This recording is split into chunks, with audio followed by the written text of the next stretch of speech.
एक समय परमात्मा कबीर भगवान जी जब प्रकट थे, एक साधु रूप बना के साधु रूप में रहते थे। भक्त आमंत्रित करते थे, महाराज हमारे घर आना, महाराज हमारे घर आना।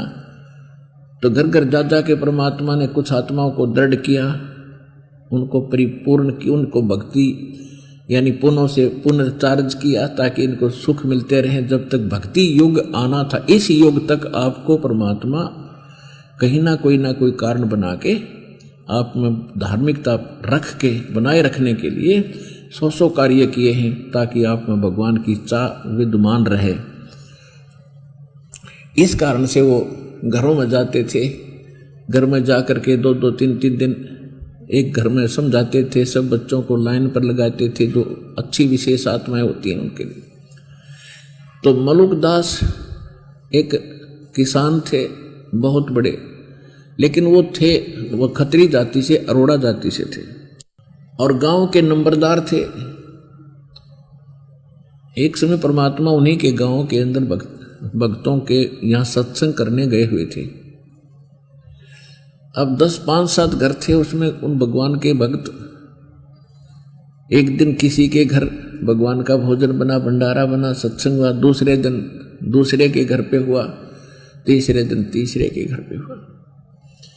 ऐसे भंडारे हो रहे थे। जब गुरुजी आते हैं तो भक्त अपनी विशेष श्रद्धा के साथ भोजन, खीर, हलवा तैयार करते हैं। अब उस मलुकदास चौधरी को किसी ने बता दिया कि चौधरी साहब गांव में एक ठग आया हुआ है और इन भोले ग्रामीणों को लूट रहा है, बढ़िया माल खाता है, खीर बनवाता है, हलवे खाता है और चलते समय दक्षिणा ले जाता है। इनको कंगाल कर रहा है, वो ढोंगी और पाखंडी है। मलुकदास अच्छी आत्मा के व्यक्ति थे।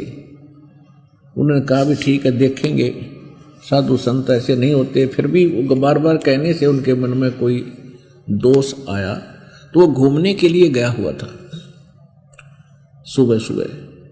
तो वो निकला जिस गली से, उसी गली में भगत का घर था। मलुकदास का आना होया और उधर से हलवे में का छौंक लाना होया, पार्टी महक दूर तक। मलुकदास ने पूछा झांक का, भाई क्या हो रहा है, कैसे हलवे बन रहे तुम्हारे वक्त? तो उन्होंने कहा जी हमारे गुरुजी आए हैं, हम भंडारा कर रहे हैं, आप भी आइयो चौधरी साहब। वो तब तो चला गया भाई। अगले दिन दूसरी गली से गया, उसमें फिर ऐसे हलवे की 5 डली वो मैं कही, उसने चोकर दे गया। आखिर में उसका नहीं रहा गया भाई, तो रोज कई दिन हो गए यहीं रुक रहा है, आज इसने समझा देता हूं और भगा देता हूं। लेकिन फिर भी भक्त श्रद्धा, पिछले संस्कार अच्छे होते हैं, साधु संतों से जल्दी सी अच्छी आत्मा अभद्र व्यवहार नहीं करते। फिर भी उसने जाके राम राम किया। परमात्मा ने कहा आओ जी, राम राम भाई।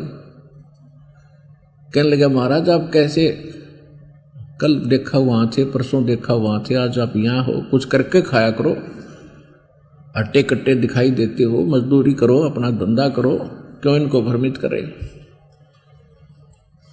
परमात्मा बोले भाई चौधरी साहब हमें तो भगवान बगैर करे ही दे रहा है, अजकर करे न चाकरी। परमात्मा ने एक वाणी सुनाई। तो मलुकदास ने सोचा सचमुच तो वह ठग्गा आदमी लग गया। फिर भी सभ्यता से कहा कि एक बात बताओ, यदि ये भगवान आपका मुझे बगैर किए खिला दे भोजन, क्या ऐसा संभव हो सकता है? परमात्मा बोले यदि आप दृढ़ विश्वास करोगे तो भगवान सब कुछ कर सकता है।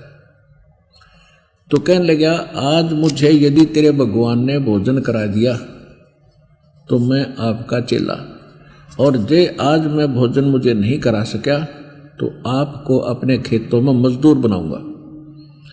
परमात्मा बोले कि मुझे मंजूर है, पर आप ना मुकर जाइयो। हाँ कदे समय पर आप डगमग हो जाओ, अगना मैं पक्का हूं वचन का। अब जैसे मलुकदास के अपने खेत थे पूर्व में गांव के, और चला गया पश्चिम में भी जंगल में गहरा जाके एक पेड़ के ऊपर बैठ गया जाके। अब देखेंगे आज भगवान हमें कैसे भोजन करा देगा। मैं जाऊंगा ही नहीं कहीं, किसी से मिलूंगा ही नहीं। अब परमात्मा के नहीं कर दे, ये हमारी बालक सोच है, हमें ज्ञान मिला ही नहीं। उधर कोई ये भेड़ बकरी चराने वाले आगे, उनका कोई त्योहार था, वो कहने लगे भाई खीर बना लो आज। उनमें एक आधी गायें गुएं भी थी, तो उन्होंने दूध निकाल कर खीर बनाने के लिए उसी वृक्ष के नीचे चूल्हा चढ़ा दिया। और वो बकरियां चराने वाले चले गए दूर के भी बन जा, जब खीर हमें आवाज लगा दिए हम आ जाएंगे भोजन खाएंगे। उधर से क्या हुआ कि डाकुओं की मंडली आ गई घोड़ों पर सवार होकर, और खीर बनाने वाले ने देख ली कि वो धूल उठ रही है दूर से, ये धूली जो उठ रही है, उसको मालूम होता था कि इस तरह डाकू लोग आते हैं और यहीं से रास्ता जाता है, यहीं से आएंगे। वो छोड़ के खीर और भाग गया अपने साथियों के पास। अब वहां आकर वो रास्ते के गुजरे तो उन्होंने देखा डाकुओं ने कि अभी यहाँ कोई खाने पीने की वस्तु बन रही है, रोको। वो सारे उड़के, उस्ताद ने पूछा क्या है इसमें देखो। उनके हेड ने पूछा, उसने उठाकर देखा जी खीर है, कति ताजी बनने लग रही है। तो सारे उतर लिए घोड़ों पर से, भूख लग रही है, खीर खाओगे पहले। तो उनमें से एक कहने लगा भाई पहले ये देख लो कोई जालसाजी ना हो, इसमें कोई जहर मिला गया विष और सारे मर जाए, पहले किसी पशु पक्षी को खिला के देख लो थोड़ा। तो उन्होंने सोचा भी बनाने वाला डर के भाग कर कहीं छुपा होगा, गया कहाँ होगा। इधर उधर देखा, फिर एक ने देखा कि वो ओछ बैठा ऊपर, उसका कहने लगे वो बैठा ऊपर। तो मलुकदास चौधरी साहब से कहा उन डाकुओं ने कि भाई नीचे आ जा। अब उसने ना पता था डाकू है नीचे, ये नो बोला ना आऊं, नीचे नहीं आऊं मैं। उन्होंने दिखाई गोली बंदूक, आवा है या मारे गोली तेरे। तब उसका समझ में आइए तो कोई ओपरे आदमी है भाई, सीधे आदमी को नहीं। फिर नीचे उतरा टुपदेशी, और उस एक ढक्कन था उसका पात्र था, उस पर खीर डाल दी अच्छी सी, ठंडी सी कर दी, अखा है इसको। वो बोला ना खाऊं खीर, कती नहीं खाऊं। अब खीर खाओ तो प्रण टूटे और चौधरीपना छूटे, गुरु जी का चेला बनना पड़े, उसने मुश्किल मैच की। तो वो डाकुओं को पक्की जचगी कि ये पक्का बदमाश आदमी है, जब खीर नहीं खाता इसने कोई गड़बड़ कर रखी इसमें। वो 2-4 लात मारी, 2-4 मुक्के जबरदस्ती खिलाई, खा। अब वो डरता खावर भगवान के शुक्र मनावे कबीर परमेश्वर से, हे परमात्मा आज मेरी जीवन रक्षा कर दो, सदा आपके चरणों में रहूंगा। परमात्मा ने मरोड़ काटनी आवे हमारी।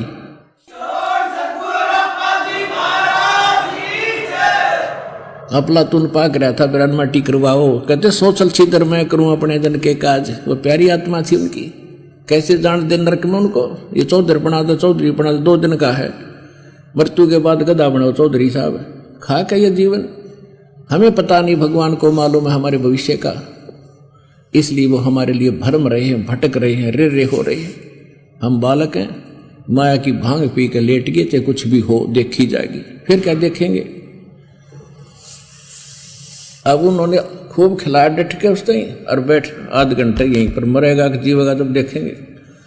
जब उसका कुछ एक्शन नहीं हुआ तो फिर उसको कहा भाग तू यहाँ से, और फिर वो नवा खीर ख्यार खाई। अब चौधरी साहब क्योंकि जान बची लाखों पाए, लौट कर बुद्धू घर को आए, सीधा वहीं पहुंचे भगवान के चरणों में रो और नाक रगड़े। परमात्मा बोले चौधरी साहब कि मैं करी भगवान ने सेवा तेरी, सुना। कहने लगा भगवान, हे गुरुजी आपके परमात्मा तो मार मार खीर खिलावे हैं, और आज से मेरा सारा भ्रम मिट गया मालिक। फिर परमात्मा ने उसको ज्ञान सुनाया। तो कहते हैं एक के चोट से धारिया जिन मिलन दाचा, उसी दिन से समर्पित हो गया और सारा ज्ञान समझा। उसके बाद फिर उस महापुरुष ने क्या कहा, जय पोरे मन सतगुरु नाम कबीर, जय पोरे मन परमेश्वर नाम कबीर। जैसे परमात्मा सुनाया करते महिमा, जैसे अन्य जो रामकृष्ण के पुजारी अधिक होते थे और लीला सुनाते थे, कभी कृष्ण जी बंसुरी बजाते थे, पशु पक्षी भी आसपास आ जाते थे, गोपियां भी घर से भाग कर आ जाती थी।